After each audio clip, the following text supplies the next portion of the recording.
늘 이 야영의 말씀을 섬길 때마다 주어진 시간 중에 안식일 대예배 설교 시간을 어떻게 운영할까가 늘 이 말씀을 부탁받은 사람들의 고려해야 할 사항 중에 하나입니다.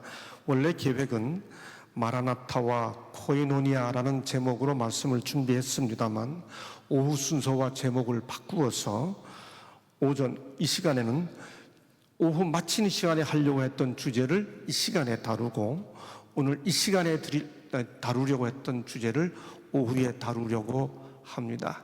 제 생애에서 정말 오늘 예수님이 오셨으면 좋겠다고 강렬하게 느꼈던 그 경험의 이야기를 오후에 나누려고 합니다. 점심 드시고 가실 분들은 가셔도 되겠습니다. 네, 그 말은 꼭 오시라는 말씀의 역설입니다. 어제 말씀드린 대로 내셔널 지오그래픽지에서 프레프족을 조사했습니다. 어차피 지구가 끝날 때 어떻게 하면 살아남을지를 준비하고 연구하는 사람들입니다. 실제로 지금 그렇게 삶을 정리하고 있죠. 종말론자들, 저는 개인적으로 이름하여 신학도로 평생을 살았습니다만 종말론이라는 용어가 이 정서적으로 좀 받아들여지지 않습니다. 종말론자들은 세상의 종말에서 남으려는 자들입니다. 반면에 우리들은 종말론을 믿는 사람들이 아니라 재림신앙을 가진 사람들이지요. 재림 성도들은 새로운 세상을 맞으려는 사람들입니다. 종말은 약속이 없습니다. 그러나 재림은 약속이 있습니다. 종말은 끝을 바라보는 어떤 그 사상이라면, 재림은 시작을 기다리는, 그것도 새로운 시작을 기다리는 신앙이지요. 종말을 준비하는 동기는 근본적으로 공포에서부터 비롯됩니다. 살아남으려는 생존 본능이고, 좀 더 부정적으로 표현하면 이기심의 아주 극단적 표현, 아주 극적 표현이지요. 반면에 재림은 그 근본 동기가 소망에서부터 비롯됩니다. 당연히 준비하는 동기도 내용도 다릅니다. 그런데 종종 재림 성도들이 종말론자들처럼 준비합니다. 재림 성도는 종말론자들처럼 종말에서 살아남을 그런 동기로 준비하는 사람들이 아닙니다. 근본적으로 약속을 바라보는 사람들이기 때문에 약속을 향해 오시는 주님을 맞을 준비를 해야 하는 거지요. 어제 말씀드린 대로 재림 준비에는 두 차원이 있습니다. 십자가가 수직과 수평이 있는 것처럼 재림 준비에도 하나님을 향한 우리의 개인적 관계 구축이 대단히 중요합니다. 그러나 이번 집회 동안에는 이 부분보다 십자가에 수평면이 있는 것처럼 재림 준비의 수평 국면을 3시간에 걸쳐 살펴보려 한다고 말씀을 드린 바가 있습니다. 오늘은 그 두 번째 시간으로 야고보 5장 7절의 말씀을 보겠습니다. 저는 재림 성도로서, 한 사람의 재림 신앙인으로서 성경 전권에서 주의 강림이 가깝다, 혹은 마지막 때가 가깝다, 주의 오심이 가깝다, 이렇게 오심이 가깝다라고 표현되어 있는 모든 본문을 다 찾아보았습니다. 그리고 우리 보고 어떻게 살으라고 말씀하시는지를 확인해 보았죠. 그 중에 한 텍스트가 바로 이 야고보 5장 7절입니다. 그러므로 형제들아, 주께서 강림하시기까지 길이 참으라. 보라, 농부가 땅에서 나는 귀한 열매를 바라고 길이 참아 이른 비와 늦은 비를 기다리나니 너희도 길이 참고 마음을 굳건하게 하라. 주의 강림이 가까우니라. 그러므로 여러분, 여기 야고보 5장 7절 8절에 언급된 주의 강림이 가깝다라고 하는 이 표현을 전후하여 언급된 말씀들은 임박한 주의 재림을 느끼고 재림이 임박했다는 사실을 인식하고 그 전후에서 그렇다면 어떻게 살아야 할까, 뭘 준비해야 할까 하는 것들을 성경 기자가 강조해서 언급해 주는 내용이 나옵니다. 이 주의 강림이 가깝다라고 하는 이 표현 전후를 살펴보면 센스 있는 분들, 눈치 빠른 분들은 이미 다 포착하셨겠지만 그 전후에 강조된 표현은 보시는 바와 같습니다. 길이 참으라, 길이 참아, 길이 참고 오래 참음, 인내. 이 본문에 의하면 재림신앙, 그것도 임박한 재림신앙을 가진 사람들이 나타내야 할 중요한 신앙 덕목은 참는 겁니다. 그것도 길이 참는 겁니다. 저는 이 말씀을 묵상하다가 깜짝 놀랐습니다. 왜냐하면 제가 우리 교회 들어온 이후로 재림이 가깝다라고 하는 사실을 인식하고 난 이후부터 재림이 가깝다라고 말하는 분들이 보이는 공통된 분위기가 급하거든요. 자기도 급하고 주위 사람들도 급하게 만들거든요. 참는 모습보다 안 참는 모습이 더 많이 보였거든요. 누군가를 드라이브합니다, 자꾸. 근데 여기 길이 참다라고 하는 이 말, 이 헬러 단어는, 이 성경의 의미는 정말 본문 그대로 그냥 참는 게 아닙니다. 길이 참는 겁니다. 길게 참는 겁니다.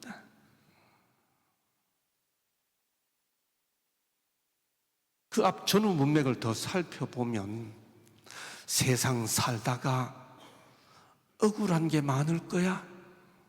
네가 당연히 누려야 할 것들 못 누리고 부당하게 취급받는 경우도 있을 거야.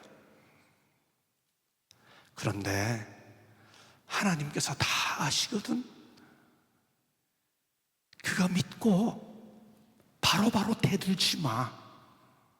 정이 힘들면 다윗처럼 그냥 피해서 기도하면서 난리가 있었으면 이렇게 하면서 자기 손으로 억지로 문제를 해결하지 말고 견뎌봐.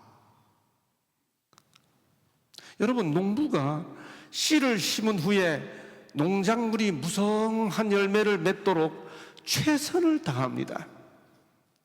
근데 비를 마음대로 내릴 수가 없습니다.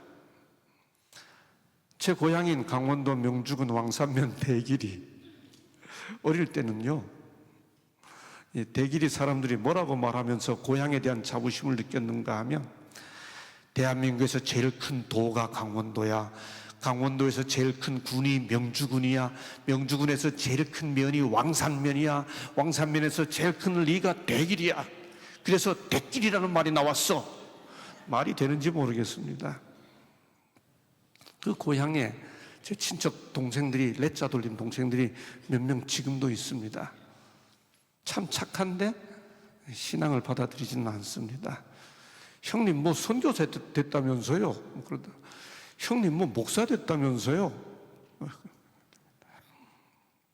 근데 이 동생들이 그 고향을 꿋꿋하게 지키면서 농사를 짓는데 한 평 한 평 땅을 사기 시작하더니 이제는 누구 땅 밟지 않으면 대길이 들어오지도 못하고 나가지도 못한다, 뭐 그렇게 대농이 됐습니다. 근데 어느 해 동생을 만났습니다. 이 친척 동생이 저한테 뭐라 그러는가 하면, 형님, 내가 평생 농사를 지어보니 농사는 완전히 하나님하고 동업하는 거요. 동생 그게 무슨 소리요? 우리는요, 하나님이 동업 안 해주면 농사 한순간 망하는 것 순식간이고 되는 것도 다 하나님 도와줘야 돼요. 동생이 그렇게 말해요. 여러분, 농사를 하늘이 도와서 스스로 자라기를 기다리지 못하고 인간이 빨리 자라게 한다는 말에서 나온 용어가 조장한다라고 하는 단어죠. 이 알묘 조장, 소위 그 맹자에 나오는 이 표현, 이를 조장하지 말라. 이 씨를 심어놓고 이게 빨리 자라기를 바라는 마음으로 이걸 뽑아놓으면 이게 자라는 게 아니라 뿌리가 말라져서 죽어요.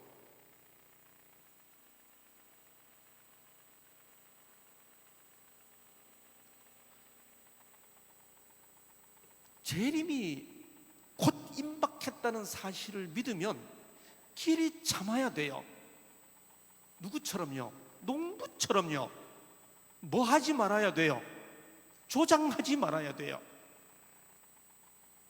재림이 내일 온다 그러면 뽑아요. 이렇게 빨리 키우고 싶은 마음에. 애가 생각도 되지 않았는데 자기 스스로 판단도 되지 않은 아이를 갖다가 덜컥 뽑아 놓습니다.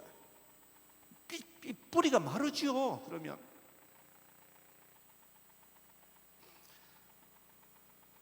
사도는 길이 참아야 하는 모본으로 형제들아 주의 이름으로 말한 선지자들을 고난과 오래 참음의 본으로 삼으라. 특별히 어떤 일을 위해서뿐만이 아니라 재림이 임박했다 그러면 무슨 준비를 해야 되는가? 참는 준비를 해야 되는데 어떻게 참으라고요? 선지자들을 본으로 삼으라.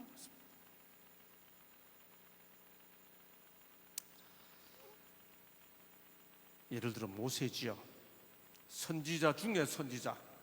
모세와 같은, 예수님마저도 모세와 같은 선지자라고 불리는 그 선지자 모세지요. 여러분, 모세의 인내는 더 말할 필요가 없습니다. 그러나 그 모세의 인내를 극적으로 드라마틱하게 보여주는 한 장면이 민수기 12장 1절로 3절이죠. 미리암과 아론이 모세를 비방하니라. 다른 모든 사람들이 다 비방해도 미리암과 아론은 모세를 비방하면 안 됩니다. 여러분, 그런데 성경 본문이 기가 막힙니다. 그들이 이르되 여호와께서 모세와만 말씀하셨느냐 우리 와도 말씀하지 아니하셨느냐 하매 여호와께서 이 말을 들으셨더라. 그러고 난 다음 우리가 아는 저 유명한 표현이 나옵니다. 이 사람 모세는 온유함이 지면의 모든 사람보다 더하더라. 이 미리암과 아론의 모세의 비방에 대해 모세가 어떻게 반응했는지 성경은 기록하고 있지 않습니다. 모세가 아무 소리 안 하더라, 그 말도 없어요. 그냥 모세는 침묵시켜 놓고 성경이 해설해 줍니다. 뭐라고? 이 사람 모세는 온유함이 지면의 모든 사람보다 더하더라. 이게 무슨 뜻입니까? 이때야말로 정말 화낼 만한 때인데 모세가 참았다, 그 뜻입니다. 다른 사람은 몰라도 어떻게 형님이 나한테, 어떻게 누님이 나한테 그럴 수 있느냐고. 그런데 이때 모세가 침묵한 겁니다. 길이 참았던 거죠. 여러분, 뭘 준비해야 합니까? 재림을 준비합니다. 예수님이 재림한다고 그러면 우리 뭘 준비해야 돼요? 하나님이 곧 오신다는 사실을 믿으면 하나님께서 내 모든 사정을 아신다라고 하는 사실을 우리의 삶으로 드러낼 수 있어야 한다는 거지요. 그래서 사도는 우리 보고 길이 참으라 말합니다. 이어서 바로 제일 가까운 본문에서 이렇게 말하지요. 주의 강림이 가까우니라. 그 다음 형제들아 서로 원망하지 말라. 그리하여야 심판을 면하리라. 심판자가 문 밖에 서 계시니라. 제가 고등학교 2학년 때 처음 교회 나간 다음 강원도 오대산 그 계곡 옆에서 혹은 저 소금강, 양양 소금강 그 계곡에서 야영회를 하면 이렇게 강당에서가 아니고 그 산 계곡에서 천막 치고 야영회를 하면 안천수 목사님, 김동준 목사님, 또 기영 목사, 목사님, 합회장님 하셨던 엄기영 아니고, 엄기영은 앵커네요. 엄기웅 목사님, 이런 목사님들이 다 집회가 마칠 때 마지막에 하시는 그 말씀이 주로 뭐였는지 기억하세요, 여러분들? 그때 그 어르신들이 늘 이렇게 마지막 헌신 예배 하신 다음에 구호를 따라 외치라고 했습니다. 그 구호가 지금 생각해 보면 참 아름답은 구호였어요. 내년 야영회는 하늘에서, 내년 야영회는 하늘에서. 아무도 2000년대를 맞을 거라고는 그때 그런 분위기가 없었습니다. 그런데 2000년도 지나고 24년도 지나가고 있습니다. 그러면서 그때 그런 시대에 종종 기도하시는 분들이 뭐라고 기도하셨는가 하면 주님 오시는 발자국 소리가 들립니다, 뭐 이런 표현 많이 하셨습니다. 성경에 나오는 표현이에요. 형제들아 서로 원망하지 말라. 그리하여야 심판을 면하리라. 보라 심판주가 문 밖에 서 계시니라. 주님 오시는 발자국 소리가 들린다고 믿는 그런 신앙을 가진 사람들이라면 정말 준비하면서 하지 말아야 할 게 하나 있는데, 그게 뭔가? 서로 원망하지 말라는 겁니다. 내가 그 인간 안 만났더라면 내 인생 이렇게 되지 않았을 텐데. 우리 한국말 참 기가 막혀요. 기분 좋으면 그분 하다가, 평범하면 그 사람 했다가, 기분 나쁘면 그 인간 합니다. 형제들아 서로 원망하지 말라. 원망은 무엇을 나타내 주나요? 내가 얼마나 자존감이 낮은지를 나타내 주지요. 비난하고 저주하는 거잖아요. 누군가를 혐오하는 겁니다. 그야말로 칼이 된 말이지요. 이름하여 말의 칼이라고 합니다. 여러분, 성경에 원망 공동체가 있었습니다. 출애굽한 이스라엘 백성들이었지요. 성경에 전체적으로 기록된 42번의 원망이라는 단어 중에 24번이 출애굽 세대들에게서 언급됩니다. 백성이 모세에게 원망하여 이르되 우리가 무엇을 마실까? 이스라엘 자손 온 회중이 그 광야에서 모세와 아론을 원망하여 감사하고 고맙다고 하고 원망하여 가나안을 향해 가는 이 공동체에서 원망이 그들의 말에 가장 자주 나오는 표현 중에 하나가 된 것이지요. 그런데 재림을 준비하라고 말하는 이 야고보 사도가 주의 강림이 가깝다고 하면 형제들아 서로 원망하지 말라.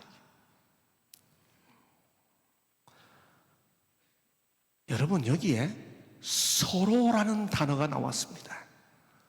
오후에 살펴보겠습니다만 재림신앙 공동체에서 반드시 가져야 할 의식 중에 하나가 서로 개념입니다. 다른 말로 하면 피차, 한자로 표현하면 상호간에, 북한식으로 표현하면 호상간에 서로 원망하지 말라. 그 원망의 대상이 유대 교도들이거나 이방인 부자들이거나 이런 사람들이 아니라 피차 같은 신앙생활하는 성도들끼리 이런 뜻인 거지요. 예루살렘의 핍박을 피해 신앙을 위해 함께 고난의 세월을 함께 보낸 사람들끼리 형제들아 서로 원망하지 말라.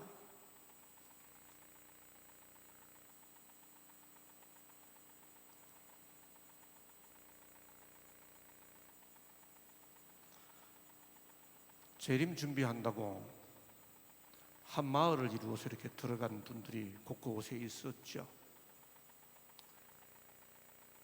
계획하지 않았는데 그런 곳에 가서 말씀을 증거해 달라고 하는 부탁을 받은 적이 몇 번 있습니다.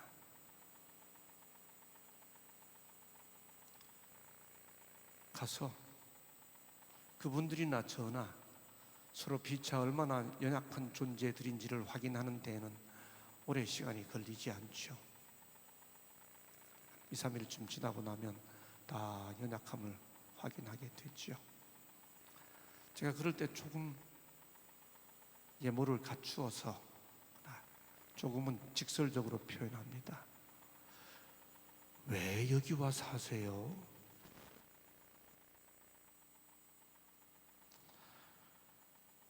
제가 삼육대학원에 살면서 신학과 학과장으로 신학과를 섬기고 있던 그때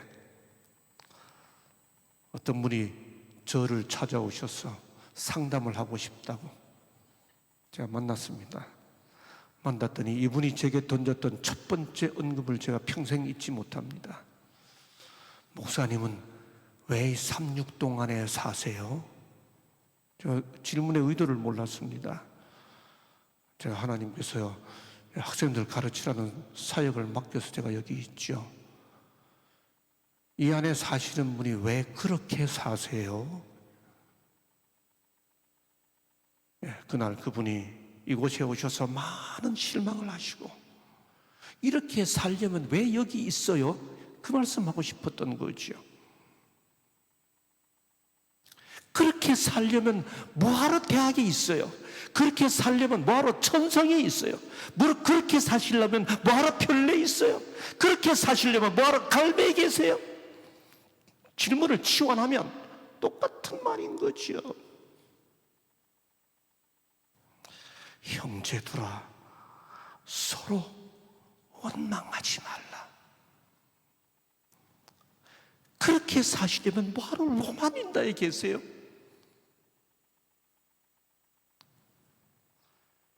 실제로 그런 말들 합니다. 우리 정직하게 우리 공동체를, 우리 자신들을 살펴봐야 하는 거죠. 주의 강림이 가까우니라. 형제들아, 서로 원망하지 말라. 그리하여야 심판을 면하리라. 심판을 믿는 하나님, 주님이 재림하시면, 아니 재림 전에 이미 하늘에서 주님이 누가 진정한 하나님의 성도인지 재림 전 심판이 진행되고 있다는 사실을 믿는 이 신앙 공동체 사람들이 삶으로 스스로 심판하고 있어서야 되겠느냐, 그 말이지요. 재림 전 조사 심판을 내가 믿는다. 믿으니까 그럼 어떻게 살아야 합니까? 형제들아, 서로 원망하지 말라. 그리하여야 심판을 면하리라. 보라, 심판주가 문 밖에 서 계시느니라. 예수 그리스도 안에서 장성한 남녀로 자라나는 자들은 성품이 그리스도와 점점 더 같아져서 불평하고 원망하는 기질에서 벗어나게 될 것이다. 그들은 결점을 찾아내는 자들이 되기를 싫어할 것이다. 증언보감 2권 187쪽. 혹 우리는 신앙 세월의 양만큼 비례하여 누군가의 결점이 찾아내는 일에 날카로워지지는 않았습니까? 반대로 다른 사람의 품성에서 결점을 끄집어내는 버릇을 스스로 키운 자들은 가족들을 불행하게 만들며 영혼들로 진리에서 떠나 어리석은 이야기를 택하도록 하는 추한 결함을 드러낼 것이다. 그대의 불신의 누룩, 그대의 신망을 얻고자 하는 욕구, 그대의 비난하는 정신은 그대 자신을 그 문으로 못 들어가도록 막을 것이다. 가래 뽑은 기별 1권 110쪽. 형제들의 결점을 지적하는 일과 비난하는 이러한 모든 일들은 사단에게 속한 것입니다. 가래 뽑은 기별 2권 73쪽. 교회의 가장 큰 악을 만들어내는 죄악들 중에서 중상하는 말과 비난하는 정신을 제거해 버리기 위해 모든 교회에서는 열렬한 노력을 해야 한다. 혹독한 태도와 결점을 찾아내는 이 일은 사탄의 소행으로 견책되어야 한다. 상호 간의 사랑과 신뢰가 교인들에게 권장되고 강화되어야 한다. 모든 사람은 하나님을 두려워하고 형제들을 사랑함으로 험담과 비난에 대하여 그들의 귀를 막아야 한다. 고자질 장이에게 하나님의 말씀의 교훈을 가르쳐 주라. 증언모감 2권 252쪽. 이게 임박한 재림을 믿는 재림 성도들의 삶이 되어야 한다는 거죠.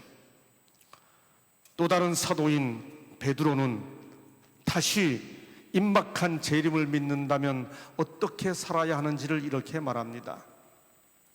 만물의 마지막이 가까이 왔으니, 또 여기 가깝다는 표현이 나왔습니다. 만물의 마지막이 가까이 왔으니 그러므로 너희는 정신을 차리고 근신하여 기도하라. 수직적인 준비가 필요함을 먼저 언급합니다. 그 다음 우리 이번 이 플래카드를 준비하시는 분이 인용한 성경 구절 그대로 무엇보다도 뜨겁게 서로 사랑할지니 사랑은 허다한 죄를 덮느니라. 서로 대접하기를 원망 없이 하고 각각 은사를 받은 대로 하나님의 여러 가지 은혜를 맡은 선한 청지기 같이 서로 봉사하라. 베드로는 만물의 마지막이 가까우면 인식해야 할 중요한 인식이 먼저 정신을 차리는 것이고, 그 다음 수직적 인식이 필요하고, 그 다음 서로 사랑, 서로 대접, 서로 봉사를 강조하지요. 예, 정신 차려야 합니다. 정신 차리고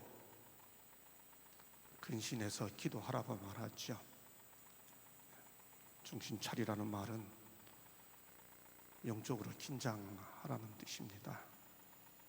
근신하라는 말은 구체적인 삶으로 그런 마음을 가지고 있는 것처럼 절제하라고 하는 뜻이죠. 지금은 재림이고 뭐고 아무것도 모르는 사람들도 살아날 방책을 준비하는 그런 시대라니까요. 불의포족이 나오는 시대라니까요. 우리가 불의포족만큼도 시대를 보지 못하고 있지는 않나요? 반대로 불의포족처럼 호들갑 떨면서 재림 준비한다고 정말 준비하고 있는 건 아닌가요? 정신을 차려야 한다는 거지요. 구체적으로 내 삶이 재림 앞에 어떻게 되어야 하는지 살펴보아야 한다는 거지요. 그러면서 사도는 이렇게 말하지요. 무엇보다도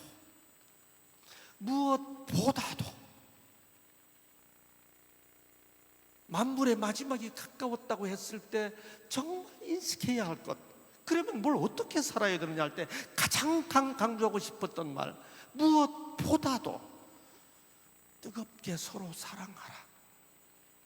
마태복음 24장 12절에 보면 거짓 선지자가 많이 일어나 많은 사람을 미혹하겠으며 불법이 성함으로 많은 사람의 사랑이 식어지리라. 베드로전서 1장 22절에 보면 너희가 진리를 순종함으로 너희 영혼을 깨끗하게 하여 거짓이 없이 형제를 사랑하기에 이르렀으니 마음으로 피차 사랑하라. 여러분, 이 세 구절에 표현된 사랑이라는 단어는 헬라어 원어로 읽어보면 여러분 모두가 다 잘 아시는 것처럼 아가페라는 단어입니다. 무엇보다도 뜨겁게 서로 아가페하라. 만물의 마지막이 가까웠으니, 주께서 임하실 때가 가까웠으니 마라나타 마라나타, 힘차게 찬미를 부르는 공동체에서 무엇보다도 구현되어야 할 것은 아가페라는 거죠.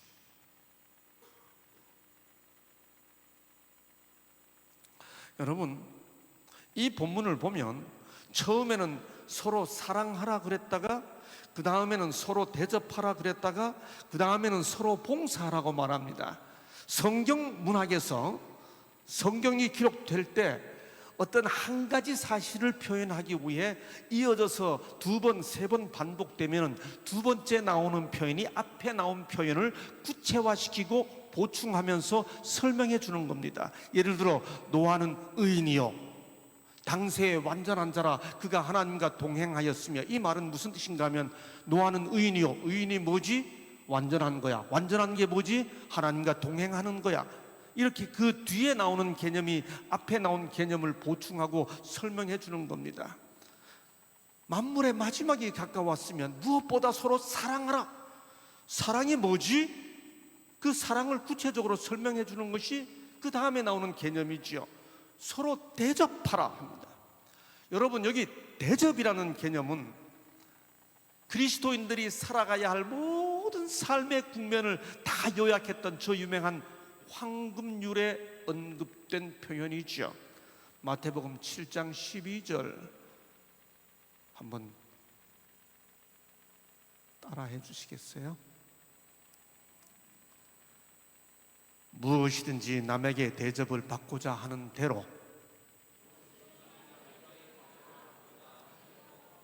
너희도 남을 대접하라. 이것이 율법이요 선지자니라. 이걸 황금률이라고 그러잖아요.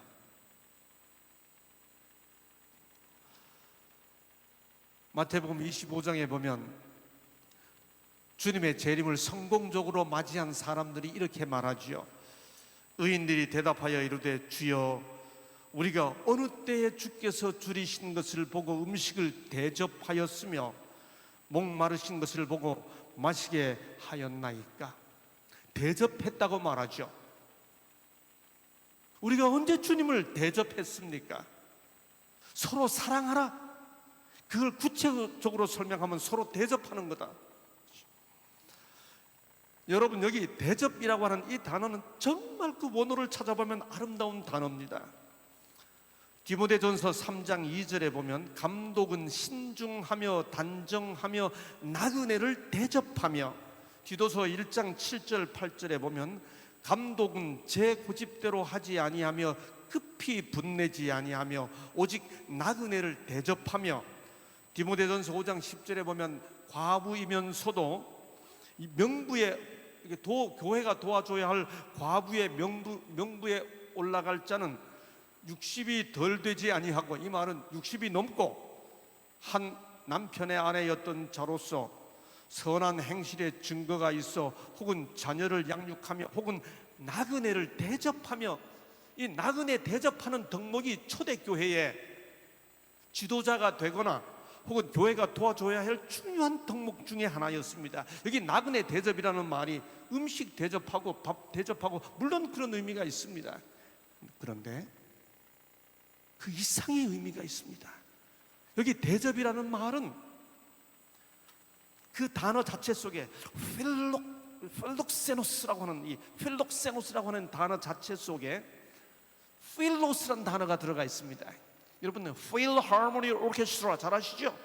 필라델피아 잘 아시죠? 그 필, 사랑한다 라고 하는 그 필이라는 단어가 들어가 있는 게 대접이에요. 음식 제공해 드린다는 이상의 의미, 따뜻하게 나그네를 대접하고 이방인을 잘 대접하고, 그 뜻입니다. 여러분, 제가 나름대로 정년 퇴임으로 제 사역을 마친 다음에 우리 교인들보다 교인 아닌 분들을 더 많이 만날 거야 라는 생각을 하게 된 것도, 그런 나름의 결심을 하게 된 것도 나그네를 대접해 보려고 하는 겁니다. 나그네를 좋아해 보려고 하는 겁니다. 강원도에 이사 가서 첫 겨울이 되었습니다. 어느 날 보니까 어떤 분이 우리 집 밑에 와서 뭔가 우리 집을 쳐다보고 뭘 적고 있어요. 나갔습니다. 누구세요? 나 이장입니다. 그래요. 아, 이장님이세요? 저를 쳐다보면서 교수님이시라 그런지 역시 다르시네요. 그래요. 저 아세요? 알죠. 소문 다 났어요. 그래요. 무슨 소문 났어요? 이 동네 이 시골길에 걸어가는데 할머니들 할아버지들 걸어가는데 교수님은 그 할머니들 지나가실 때 차도 천천히 모시고 서울에서 오신 분들 말이지, 할머니들 지나가는데 차 휙휙 지나가면 그 노인들 말이지 넘어지면 큰일 나는데 교수님은 천천히 지나가시대요.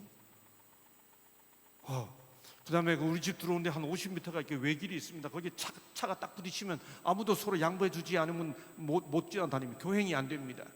제가 뭐 50m 중에 40m를 들어갔든 뭐 얼마를 들어갔든 간에 딱 가다가 딱 마주치면 1, 2초도 기다리지 않고 제가 차를 뒤로 뺐습니다. 그 얘기 또 하시는 거예요. 차 양보도 잘하시고, 와, 다 보고 계셨구나.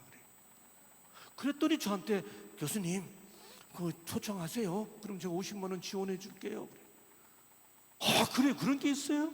여러분, 그래서 제가 옆집 수원에서 이사 오신 수원집 아저씨, 또 저 해남에서 오신 해남 아저씨 등등해 가서 인사드리고, 그리고 오셔서 우리 집에 와서 음식 준비할 때니까 오십시다 하고 날 잡고 이장님께 전화 드렸습니다. 이장님, 접니다. 예, 저 김상래입니다. 이장님, 저희가 잔치하려고 그러는데 언제 하면 어떻게 지난번 말씀하신 대로 해주실 거죠? 예, 잠깐 기다리시죠. 제가 나중에 전화 드리겠습니다. 전화를 끊어요. 대답을 안 하시고. 한 며칠 있다 또 전화 드렸습니다. 제가 지금 누구하고 사람 이야기하는데 제가 또 전화 드리겠습니다.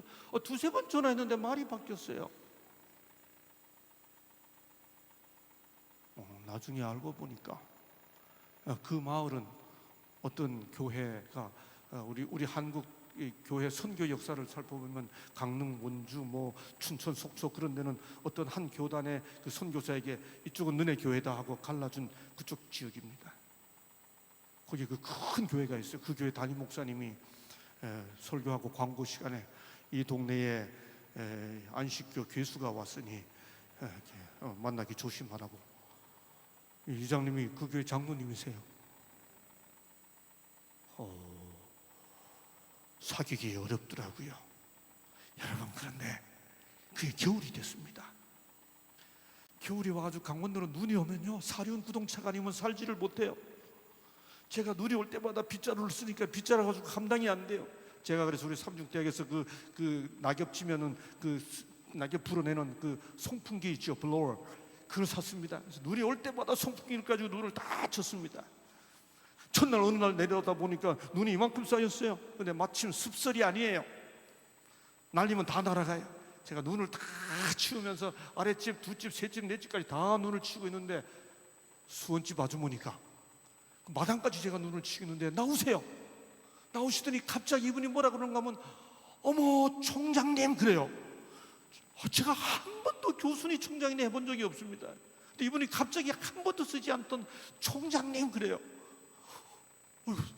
이랬더니 어머 우리 집 마당까지 데크까지 쳐주세요.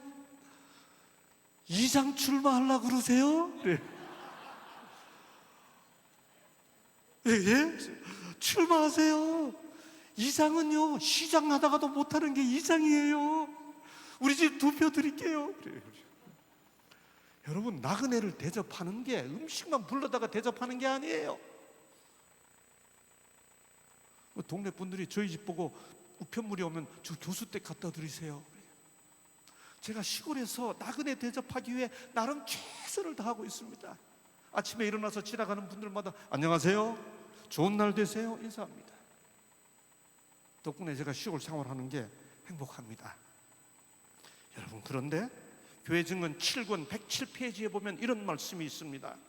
우리의 사업은 첫째와 둘째와 셋째 천사의 기별을 세상에 선포하는 것이다. 맞아요.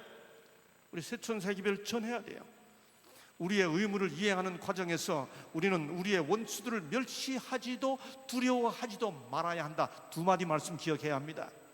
우리의 원수들을 멸시하지도 말아야 하고 두려워하지도 말아야 합니다. 마지막 문장, 우리는 하나님께 충성하기를 거부하는 자들을 친절하고 예의 바르게 대해야 한다.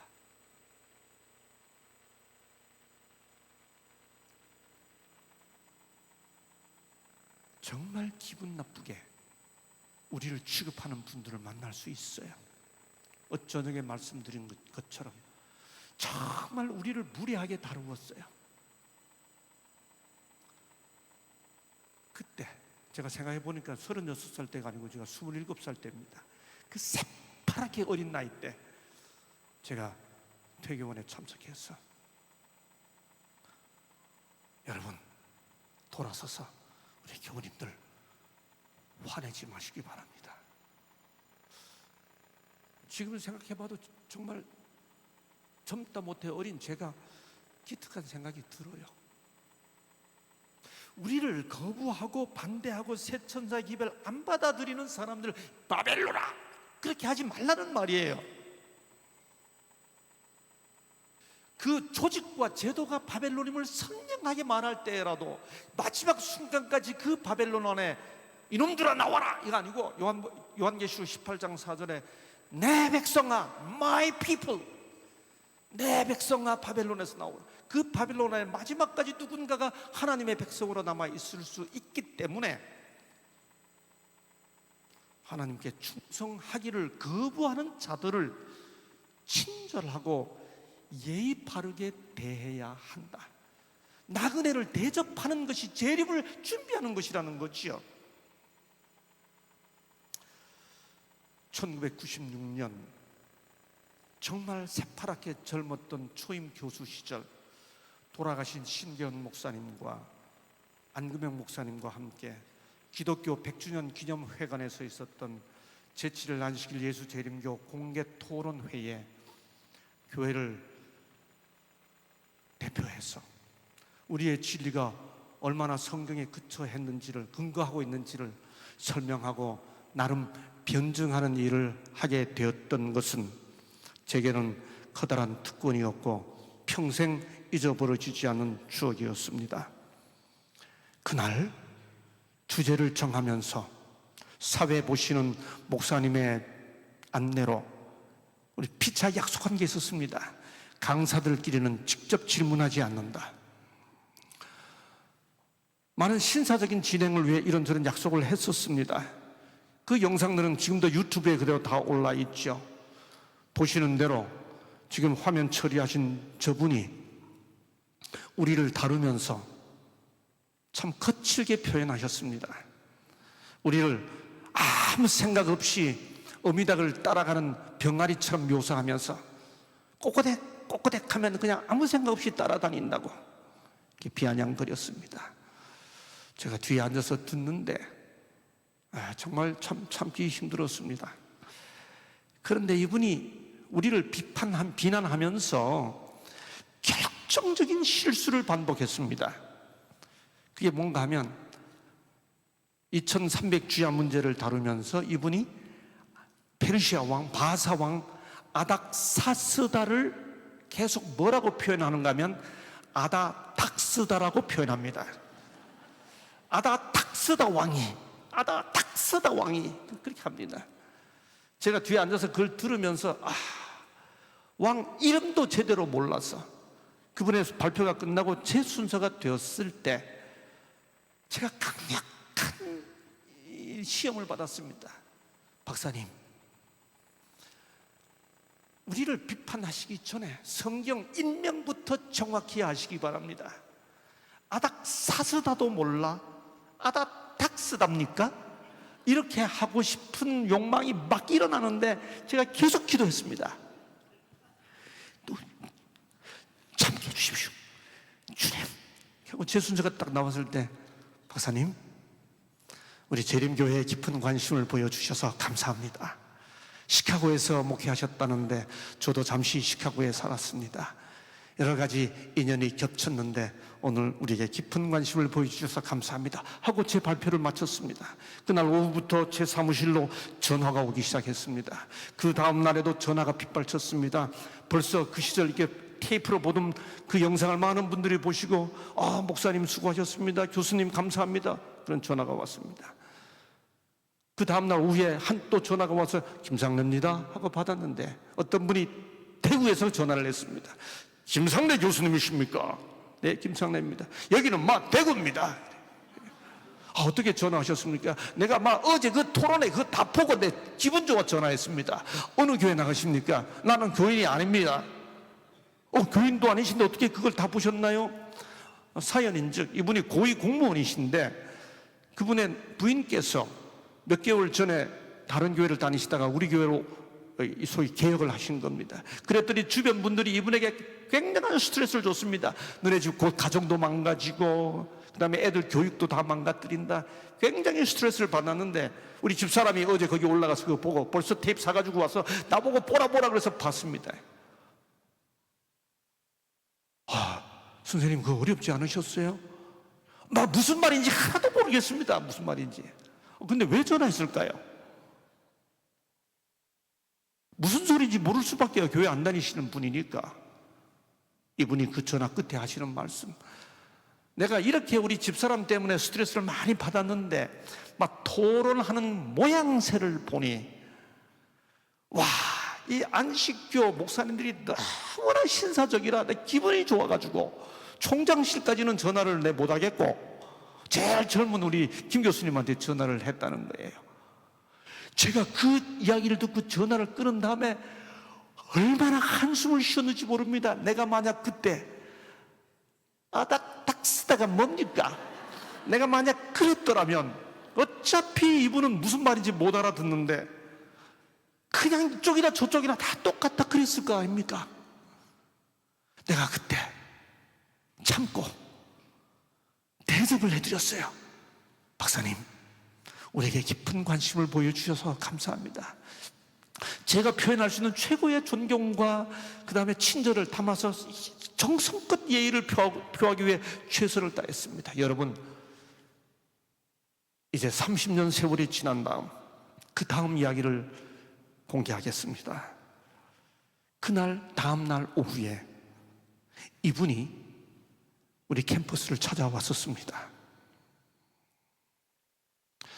도서관 앞 솔밭에서 만났습니다.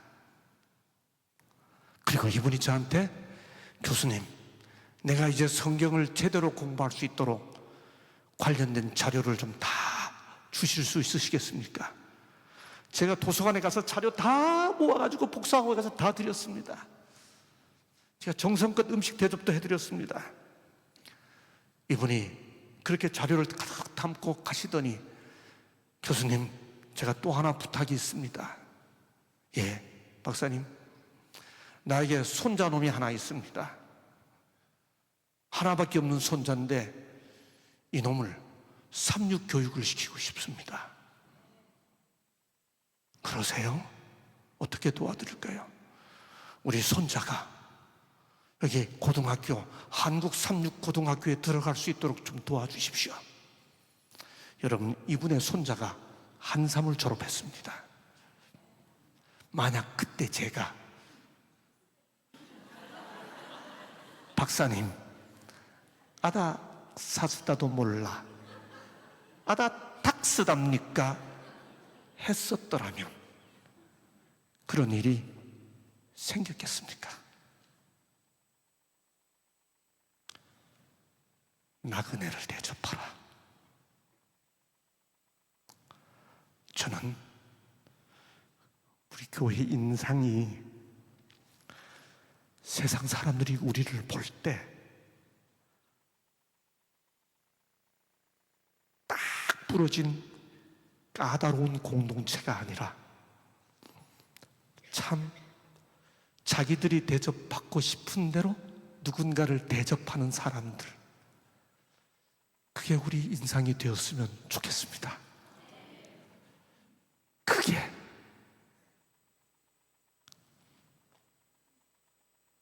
임박한 주의 재림을 기다리는 신앙 공동체의 실제적인 덕목이 되어야 하기 때문인 거죠. 서로 대접하는 게 뭐예요? 서로 사랑하는 게 뭐예요? 서로 대접하는 것이고, 서로 대접하는 게 뭐예요? 서로 봉사하는 거라고 말하죠. 여기 서로 봉사한다는 말이 뭔데요? 베드로는 이어서 설명하죠. 봉사하려면 하나님이 공급하시는 힘으로 하는 것 같이 하라. 내가 잘난 척하고 하지 말고 봉사하려면 하나님이 공급하시는 힘으로 하는 것 같이 하라. 내 공치사 좀 제발 하지 말고 하나님이 공급하시는 힘으로 하는 것처럼 그렇게 하라. 섬기기를. 봉사하라는 말은 지배하라는 말이 아닙니다. 더군다나 교만하라는 말도 아닙니다. 노예로 섬기라는 말도 아닙니다. 보상을 바라고 삭슬 위해 섬기라는 말도 아닙니다. 하나님이 주시는 것처럼 섬기라는 의미이지요. 종말을 피할 준비가 아니라 재림을 맞을 준비를 하는 사람들, 그들은 깨어서 근면하게 기도할 뿐만 아니라 서로 사랑하고 서로 대접하고 서로 봉사하는 거죠. 여러분, 만물의 마지막이 가까웠고 주의 강림이 가깝다고 믿는 재림 성도들인 우리들, 농부의 심정으로 서로에게 인내하십시다. 잘 참아주시자고요. 심판을 면하기 위해 서로 원망하지 마십시다. 무엇보다 뜨겁게 서로 사랑하십시다. 원망 없이 내가 대접받고 싶은 대로 누군가를 대접하도록 노력하십시다. 그리고 은혜를 맡은 청지기로서 서로 섬기며 살아가십시다. 이게 재림 준비입니다. 이렇게 재림을 준비하는 우리 한 사람 한 사람이 되기를 간절히 바라면서 말씀을 마치겠습니다.